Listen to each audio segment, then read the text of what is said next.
গুলি লাগার সাথে সাথে মানে চোখে একটা ফ্লাশ হয়, তো ওই ফ্লাশের কারণে বুঝতে পারি যে কিছু একটা হয়েছে। বুলেটটা বের করা যাবে না, আর আমার যে রেটিনা, যেটা রেটিনা ফেটে গেছে, ওই রেটিনাটা কোনো মতে জোড়া দিয়ে দিচ্ছে। আমি ফুটবল ভালো অনেক পছন্দ করি, ফুটবলটা খেলতে পারবো না, কজ ফুটবল যখন তখন চোখে এসে লাগতে পারে, ওই ফুটবলটা এখন আর খেলা যাবে না।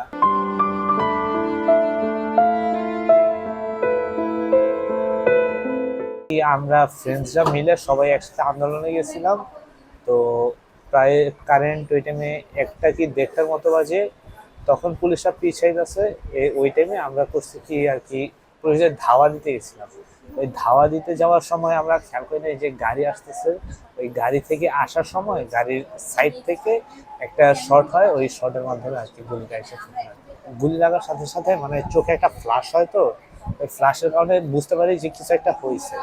চোখটা অফ করে আস্তে করে ব্যাক করে যেই গলিতে ছিলাম আর কি, কভারে ছিলাম, ওইখানে আসার পর দেখি রক্ত পড়তেছে। তো একটা বাসাতে ফার্স্ট এড দিতেছিল, ফার্স্ট এডের ওই বাসাতে গেলাম। তারা বললো যে ঠান্ডা পানি দিয়ে অ্যাটলিস্ট রক্তটা থামানোর জন্য। রক্তটা থামানোর পর আমাদের আর কি এক ডাক্তারকে কল দেওয়া হলো যে এখন কি করা যায়। বলে যে আফতাবনগর যে নাগরিক হসপিটালটা আছে, নাগরিক স্পেশালাইজড হসপিটাল, ওইখানে পাঠিয়ে দিতে। ওইখানে পাঠানোর পর তারা চেক করে বললো যে গুলিটা ওনারা বের করতে পারবে না, ভিতরে চলে গেছে। আমাদের বলছিল ইমার্জেন্সিলি বের করে ফেলতে, কিন্তু এখানে ইমার্জেন্সিলি বের করা হয় নাই।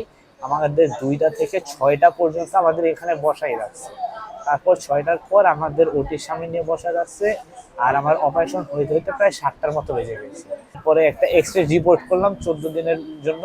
ওই 14 দিন পর আইসা দেখি আরেকটা বুলেট আছে, যে বুলেটটা আমার মাথায় যে স্কালের সাথে লেগে আছে।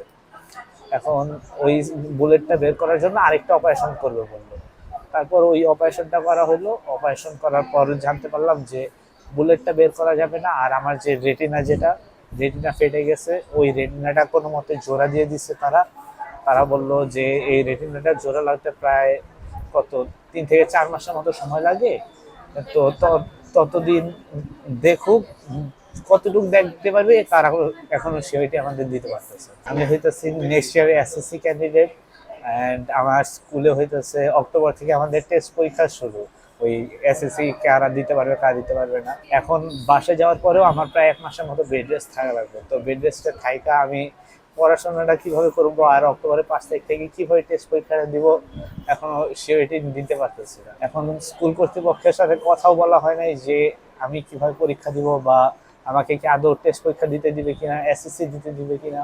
আমি ফুটবল অনেক পছন্দ করি, ফুটবলটা খেলতে পারবো না, কজ ফুটবল যখন তখন চোখে এসে লাগতে পারে, ওই ফুটবলটা এখন আর খেলা যাবে না। স্বপ্ন ছিল হইতেছে, মানে হবি হিসেবে ছিল হইতেছে ফুটবলার, আর যদি প্রফেশনালি বলা হয় সফটওয়্যার ইঞ্জিনিয়ার হওয়ার ইচ্ছা।